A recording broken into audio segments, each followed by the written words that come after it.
गिरीश शर्मा जी, ऐसा नहीं लगता कि कई बार मायावती जो हैं उनको काफी ज्यादा अंडररेट किया जाता है? मैं ऐसा इसलिए कह रहा हूं कि पश्चिम यूपी में मायावती ने आधा दर्जन से ज्यादा रैलियां की और उन्होंने जातीय समीकरण को साधने की कोशिश भी की। काशीराम, बाबा साहब अंबेडकर के साथ चौधरी चरण सिंह की तस्वीरें भी देखी गई। ये सबके लिए हैरान करने वाली बात थी। और मुजफ्फरनगर की रैली में मायावती ने 11 बार जाटों का नाम लिया और उन्होंने यहां तक कहा कि दलित, जाट, मुस्लिम, अति पिछड़ा समीकरण बन जाए तो बीएसपी को कोई हरा नहीं सकता है। सवाल यह उठता है कि सहारनपुर में, जहां पिछली बार सहारनपुर सहित 10 सीटें मायावती जीती थीं, सहारनपुर में एक रैली को संबोधित करते हुए मायावती ने यहां तक कहा कि माजिद अली और कैराना के उम्मीदवार श्रीपाल सिंह राणा के लिए उन्होंने वोट भी मांगा। अब सवाल यह है कि जो मायावती इस समीकरण को साधने का प्रयास कर रही हैं, वो ये कह रही हैं कि उनके रिजीम में कभी पश्चिम यूपी में दंगे नहीं हुए, जाटों के साथ उत्पीड़न नहीं हुआ, हमने पुलिस में भर्तियां की तो काफी जाटों को उसमें सम्मिलित किया, उनको इंक्लूड किया, उनको नौकरियां दी। ऐसे में सवाल उठता है कि इस तरह का प्रयास मायावती का क्या पश्चिम उत्तर प्रदेश में असर लाता हुआ दिखाई नहीं पड़ रहा है? क्या मायावती के इस प्रयास को वोट कटवा के ही रूप में देखा जाए? क्यों नहीं, अगर मुसलमान को लगेगा कि दलित के साथ उसका अलायंस ज्यादा इफेक्टिव होगा और वो बीजेपी के सामने बड़ी चुनौती पेश कर सकता है, तो मुस्लिम मतदाता उस तरह की वोटिंग कर सकते हैं। क्या इसमें कोई शक है? क्या आप मेरी इस बात से सहमत हैं? जी, शक है। और शक इसलिए है कि चुनाव अभियान में मायावती जी कम से कम पहले और दूसरे दौर के चुनाव में तो पिछड़ गई हैं। उनके जो फॉलोअर्स थे कयास लगा रहे थे कि बहन जी चाणक्य की तरह हैं और वो ऐन वक्त पर अपने पत्ते खोलेंगी और इंडिया गठबंधन का पार्ट बनेंगी। लेकिन उनके कयास ही रह गए। मायावती जी ने अंत में अपने जब पत्ते खोले तो एकला चलो की रणनीति बनाई। ठीक है, वो विभिन्न तबकों को आज लुभाने की कोशिश कर रही हैं, लेकिन इस अभियान में वो लेट हो गई हैं। और दलित की जहां तक बात है तो मायावती जी के साथ दलितों में से उनकी कास्ट का वोट रहता है। अन्य जो कास्ट हैं वो छिटक करके भारतीय जनता पार्टी के साथ लगभग जा चुकी हैं। कुछ है छिटपुट हिस्सा उसका समाजवादी पार्टी और कांग्रेस पे आ जाता है। तो मैं ये कह रहा हूं कि आगे के दौर में जो भी हो, लेकिन इस पहले और दूसरे चरण के चुनाव में मायावती जी की ये लुभावनी बातें बेअसर साबित होंगी। और जहां तक माइनॉरिटी का सवाल है, माइनॉरिटी के सामने तो अपने अस्तित्व का सवाल खड़ा हुआ है और वो इस बार भी पिछली चुनावों की तरह ही इस बार भी वो टैक्टिकल वोटिंग करेंगे।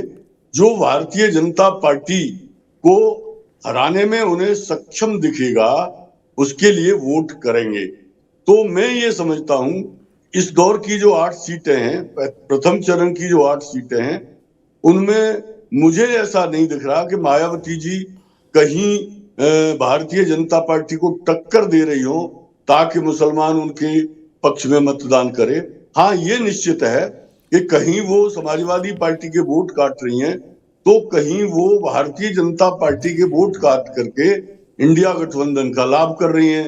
जैसे कि मुजफ्फरनगर की सीट है, वो आज इस चरण की सबसे रोचक और हॉट सीट बन गई है।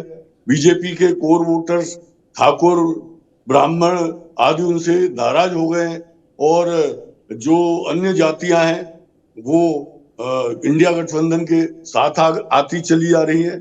और जब वो साथ आ रही हैं और बीजेपी की कमजोरी वहां दिखाई दे रही है तो मुजफ्फरनगर सीट पर तो पूरी तरह से माइनॉरिटी का क्लियर है आज ही कि वो इंडिया गठबंधन के पक्ष में जाएगा और मायावती जी का वहां जो उम्मीदवार है वो भारतीय जनता पार्टी के उम्मीदवार को खोखला करेगा, उसे कमजोर करेगा।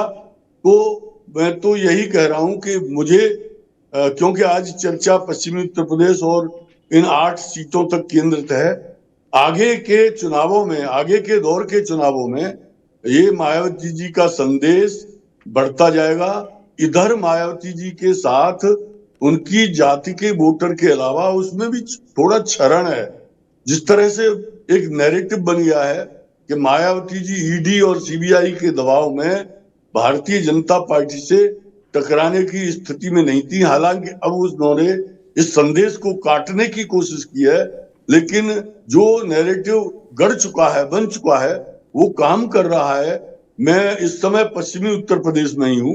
मैंने आज ही बहुत से लोगों से बातचीत की और आज पता ये लगा कि उनका जो कोर वोटर है वो भी जहां तहां, ज्यादा नहीं तो थोड़ा ही सही, इंडिया गठबंधन के प्रत्याशियों के पक्ष में जा रहा है। उनका कोर वोटर इंडिया गठबंधन के प्रत्याशियों के पक्ष में जा रहा है, यह आप बड़ी बात कह रहे हैं गिरीश शर्मा जी। अनुपम मिश्रा जी, क्या आप सहमत हैं? मैं ऐसा इसलिए भी पूछ रहा हूं कि आप देखें मुजफ्फरनगर में मायावती एमबीसी कार्ड खेल रही हैं, सबसे पिछड़ी जाति प्रजापति को उन्होंने टिकट दिया है। अगर बिजनौर की बात करें तो आरएलडी के गुज्जर के सामने उन्होंने जाट प्रत्याशी को मैदान में उतारा है, बागपत में जाट के सामने गुज्जर प्रत्याशी को मैदान में उतारा है। और अगर हम दूसरे चरण में चले जाएं अलीगढ़ मथुरा, तो अलीगढ़ में उन्होंने सतीश गौतम के सामने ब्राह्मण, मथुरा में हेमा मालिनी के सामने जाट। इनफैक्ट 2 चरणों को अगर हम देखें तो मायावती ने जातीय समीकरण साधने की कोशिश की है और जितने मतदाता, खास तौर पर जो उनके कोर वोटर्स हैं वो पश्चिम यूपी में हैं, वो अगर मुसलमान के साथ मिलते हैं तो वो ज्यादा मजबूत गठबंधन होता है। क्या मुस्लिम मतदाता इस बात की अनदेखी करेंगे? और जो मायावती के कोर वोटर हैं उनका क्या भरोसा मायावती से हिल गया है, जैसा गिरीश शर्मा जी कह रहे हैं? आप इस बात से सहमत हैं? पंकज भाई, इस बात ये नहीं कि मैं सहमत हूं या नहीं सहमत हूं। बड़ी बात यह है कि आपने 20 लाख से ज्यादा लोगों का जो सैंपल किया, जो सर्वे किया, गिरीश भाई ने तो उसको एक लाइन में खारिज कर दिया। तो कह दिया नहीं साहब, मुजफ्फरनगर जीत रहे हैं। तो दूसरी बात में इंडिया गठबंधन क्या है उत्तर प्रदेश में, मैं समझ नहीं पा रहा हूं। 2% वोट वाली कांग्रेस, कहां का गठबंधन, कैसा गठबंधन? वो भी उनका जो 2% वोट है वो रायबरेली, अमेठी और रामपुर खास से आता है और कहीं से उनको वोट ही नहीं मिलता है, कहीं भी वोट नहीं मिलता उनको। तो कैसा है गठबंधन, किसको वोट दे रहे हैं? तीसरे, जिस क्षेत्र में चुनाव हो रहा है वहां की डेमोग्राफी बता रही है कि साहब यादव वोट वहां पे है नहीं संभल छोड़, तो फिर कहां से वोट आ रहा है? चौथे, शर्मा जी का कहना है कि साहब ठाकुर ब्राह्मण सब चला जा रहा है कांग्रेस में, सब चला जा रहा है सपा में। मेरे ख्याल से ये तो हम जितने लोग बैठे हैं बाकी पैनल में सबके लिए खबर होगी कि ठाकुर ब्राह्मण सब के सब समाजवादी पार्टी में चले गए, कांग्रेस में चले गए। तो ये तो हम सबके लिए खबर होगी। तो इसको क्या कहा जाए? ये तो एक मैं शर्मा जी की बात पे कमेंट नहीं करूंगा, मैं अपनी ही बात पे जो मैंने पहले कहा था मैं उसी पे एक वो करूंगा कि साहब अगर मुस्लिम वोट समाजवादी पार्टी के साथ जाता है, कांग्रेस को मैं कहीं से कोई कॉन्फिडेंस नहीं देता। वैसे लड़ भी कौन सी सीट रही है इसमें कांग्रेस, अगर मुस्लिम वोट समाजवादी पार्टी के साथ जाता है तो वो वोट वेस्ट होगा। 2014 की तरह ये सारी सीटें भारतीय जनता पार्टी निकाल देगी। अगर मुस्लिम वोट बट जाता है सपा और बसपा के बीच में तो भी वोट वेस्ट होगा। 2014 की तरह फिर स्वीप होगा। सपा और बसपा 2019 की तरह मिलकर लड़ नहीं रहे हैं, पूरा वोट बसपा में जाता है। शहनवाज जी क्या कोई भी नहीं देख रहा है, सबको समझ में आ रहा है कि साहब इट इज टू अर्ली। हालांकि मुसलमान वोट को बसपा से बहुत नाराजगी है। 91% वोट देने के बाद मैं हमेशा कहता हूं कि वैसे एक उम्मीद थी कि आप भारतीय जनता पार्टी को रोक लेंगे। तो 14 हारे, 17 हारे, 19 हारे, 22 हारे, 2 निकाय चुनाव आए, 10 के 10 तो हारते चले जा रहे हैं। एक बताइए 10-10 मेयर में एक नहीं बनता। तो ऐसे में मैं मान के चलता हूं कि भाई अपनी तमाम नाराजगी और निराशा के बावजूद मुस्लिम वोटर अभी सपा से छिटका नहीं है। थोड़ा छिटकेगा, दिक्कत आएगा। रामपुर में आप देखिए, मौलाना नदवी पहुंच गए तुर्क बन के, 2.25 लाख तुर्क वोट है, 2.25 लाख या 2.5 लाख पठान वोट है। जीशान उतर गए वहां पे पठान बन के, आजम खान पठान है, उनकी बैकिंग कर दिया उन्होंने, नाराज भी हैं समाजवादी पार्टी से।